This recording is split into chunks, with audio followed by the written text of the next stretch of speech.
Welcome to Janu's vlogs and recipes. ಇವತ್ತಿನ recipe ಬಂದುಬಿಟ್ಟು ಗರ್ಗರಿಯಾದ ಈರುಳ್ಳಿ ವಡೆ ಹೇಗೆ ಮಾಡೋದು ನೋಡೋಣ ಬನ್ನಿ. ನಾನು ಮೊದಲಿಗೆ ಒಂದು 5 ಈರುಳ್ಳಿನ ಈ ಥರ ಉದ್ದುದ್ದವಾಗಿ ಕಟ್ ಮಾಡಿ ಒಂದು ಪಾತ್ರೆಗೆ ಹಾಕ್ಕೊಳ್ತಾ ಇದ್ದೀನಿ. ನೀವು ಇನ್ನೂ ನಮ್ಮ ಚಾನಲ್ನ ಸಬ್ಸ್ಕ್ರೈಬ್ ಮಾಡಿಲ್ಲ ಅಂದರೆ ದಯವಿಟ್ಟು ಸಬ್ಸ್ಕ್ರೈಬ್ ಮಾಡ್ಕೊಳ್ಳಿ, ಶೇರ್ ಮಾಡಿ, ಕಮೆಂಟ್ ಮಾಡಿ, ಲೈಕ್ ಮಾಡಿ. ಓಕೆ, ಇವಾಗ ಈರುಳ್ಳಿ ಎಲ್ಲ ಹಾಕ್ಕೊಂಡು ಇದ್ರ ಜೊತೆಗೆ ನಾನು ಸ್ವಲ್ಪ ಉಪ್ಪು ಸೇರಿಸ್ಕೊಳ್ತಾ ಇದ್ದೀನಿ.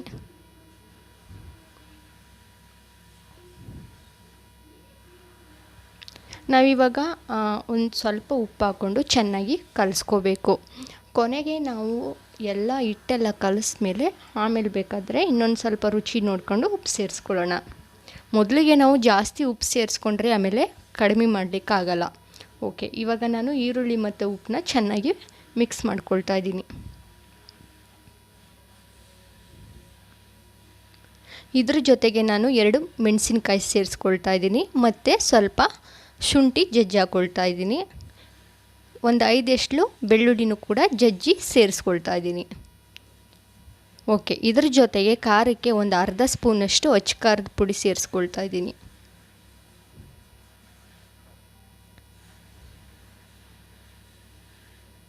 ಓಕೆ, ಇದನ್ನು ಚೆನ್ನಾಗಿ ಮಿಕ್ಸ್ ಮಾಡ್ಕೊಳ್ಳೋಣ. ಈರುಳ್ಳಿಲೇ ನೀರಿನ ಅಂಶ ಇರೋದ್ರಿಂದ ನಾವು ಇದಕ್ಕೆ ನೀರು ಸೇರಿಸ್ಕೊಳ್ತಾ ಇದ್ದಿಲ್ಲ. ಹಾಗೆ ನಾನಿವಾಗ ಅದನ್ನು ಚೆನ್ನಾಗಿ ಮಿಕ್ಸ್ ಮಾಡ್ಕೊಳ್ತಾ ಇದ್ದೀನಿ. ಓಕೆ, ಇವಾಗ ನಾನು ಒಂದು 4 ಸ್ಪೂನಷ್ಟು ಕಡಲೆ ಹಿಟ್ಟು ತಗೊಂಡಿದ್ದೀನಿ. ಅದರಲ್ಲಿ ಸ್ವಲ್ಪವಾಗಿ ಹಾಕ್ಕೊಂಡು ಚೆನ್ನಾಗಿ ಮಿಕ್ಸ್ ಮಾಡ್ಕೊಳ್ಳೋಣ. ಇದ್ರ ಜೊತೆಗೆ ನಾನು 1-2 ಸ್ಪೂನಷ್ಟು ಅಕ್ಕಿ ಹಿಟ್ಟು ತಗೊಂಡಿದ್ದೀನಿ. ಅದನ್ನು ಕೂಡ ಸ್ವಲ್ಪ ಸೇರಿಸ್ಕೊಳ್ಳೋಣ. ಓಕೆ, ನಾವು ಮೊದಲಿಗೆ ಹಿಟ್ಟನ್ನ ಎಲ್ಲನೂ ಕೂಡ ಹಾಕೋಬಾರ್ದು. ನಮಗೆ ಬೇಕಾದಷ್ಟು ಹಾಕ್ಕೊಂಡು ಅದನ್ನು ಚೆನ್ನಾಗಿ ಮಿಕ್ಸ್ ಮಾಡಿ ಅದರ ಅಳತೆ ನೋಡ್ಕೊಂಡು ಆಮೇಲೆ ನಾವು ತಗೊಂಡಂತಹ ಹಿಟ್ಟನ್ನ ಆಮೇಲೆ ಹಾಕ್ಕೋಬೇಕು. ಓಕೆ, ಇವಾಗ ನಾನು ಚೆನ್ನಾಗಿ ಮಿಕ್ಸ್ ಮಾಡ್ಕೊಳ್ತಾ ಇದ್ದೀನಿ. ನೀವು ಹೊರಗಡೆ ಬೇಕ್ರಿಯಿಂದ ತೊಗೊಂಡು ಬಂದು ತಿನ್ನೋ ಬದಲು ಈ ಥರ ಮನೇಲೇ ಸ್ನ್ಯಾಕ್ಸ್ ಮಾಡ್ಕೊಂಡು ತಿಂದರೆ ಆರೋಗ್ಯಕ್ಕೂ ಕೂಡ ತುಂಬ ಒಳ್ಳೆಯದು.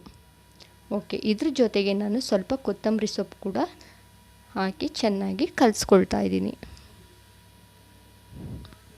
ಓಕೆ, ಇವಾಗ ಮಿಕ್ಕಿದಂತಹ ಕಡಲೆ ಹಿಟ್ಟು ಮತ್ತು ಅಕ್ಕಿ ಹಿಟ್ಟನ್ನು ಕೂಡ ಸೇರಿಸಿ ಚೆನ್ನಾಗಿ ಮಿಕ್ಸ್ ಮಾಡ್ಕೊಳ್ಳೋಣ.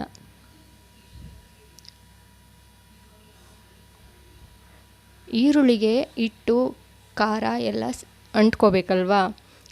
ಓಕೆ, ಇವಾಗ ನಾನು ಸ್ವಲ್ಪ ಸೋಡಾ ಕೂಡ ಹಾಕ್ಕೊಳ್ತಾ ಇದ್ದೀನಿ. ಓಕೆ, ಇದಕ್ಕೆ ನಾನು ಸ್ವಲ್ಪ ನೀರು ಚಿಮ್ಮಿಸ್ಕೊಂಡು ಚೆನ್ನಾಗಿ ಕಲಿಸ್ಕೊಳ್ತಾ ಇದ್ದೀನಿ.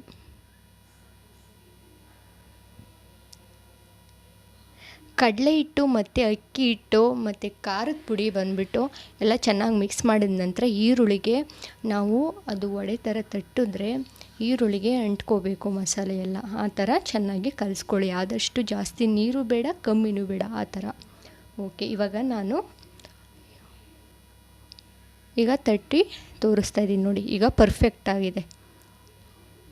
ಓಕೆ, ಇವಾಗ ನಾವು ಬಾಣಲಿಗೆ ವಡೆ ಮುಳುಗೋ ಅಷ್ಟು ಎಣ್ಣೆ ಸೇರಿಸ್ಕೊಳ್ತಾ ಇದ್ದೀನಿ.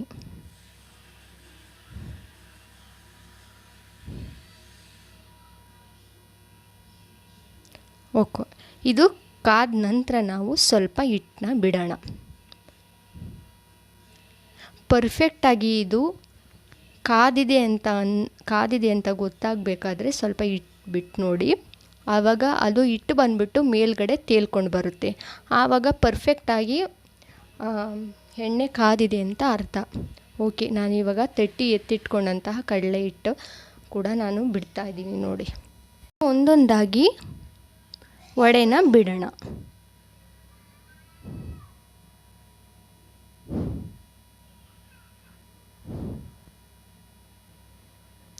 ಓಕೆ ಫ್ರೆಂಡ್ಸ್, ಇದನ್ನ ಒಂದು ಸರಿ ನಿಮ್ಮ ಮನೇಲಿ ಮಾಡಿಕೊಡಿ. ಚಿಕ್ಕ ಮಕ್ಕಳಿಗೆ ಪದೇ ಪದೇ ಕೇಳ್ತಾನೆ ಇರ್ತಾರೆ.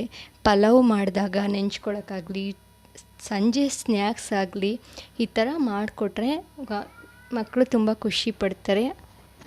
ಓಕೆ, ಇವಾಗ ಪರ್ಫೆಕ್ಟಾದ ವಡೆ ರೆಡಿಯಾಗಿದೆ.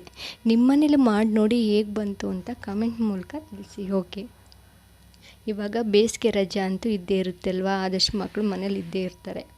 ಅವ್ರಿಗೆ ಈ ಥರ ಅಂಗಡಿಯಿಂದ ಕುರ್ಕುರೆ ಆಗಲಿ ಬೇರೆ ಏನಾದರೂ ಸ್ನ್ಯಾಕ್ಸ್ ಆಗಲಿ ತಂದು ಕೊಡೋ ಬದಲು ಈ ಥರ ಮನೇಲೇ ವಡೆ ಬೋಂಡ ಚಕ್ಲಿ ನಿಪ್ಪಟ್ಟು ಈ ಥರ ಮಾಡಿಕೊಟ್ರೆ ಮಕ್ಕಳು ಕೂಡ ತುಂಬ ಖುಷಿ ಪಡ್ತಾರೆ, ಆರೋಗ್ಯವಾಗೂ ಕೂಡ ಇರ್ತಾರೆ. ಓಕೆ, ಗರ್ಗರಿಯಾದ ವಡೆ ರೆಡಿಯಾಗಿದೆ. ಈ ವಿಡಿಯೋ ನೋಡಿದ ತಕ್ಷಣ ನಿಮ್ಮ ಮನೇಲೂ ಟ್ರೈ ಮಾಡಿ ಹೇಗೆ ಬಂತು ಅಂತ ಕಮೆಂಟಲ್ಲಿ ನನಗೆ ತಿಳಿಸಿ. Thank you.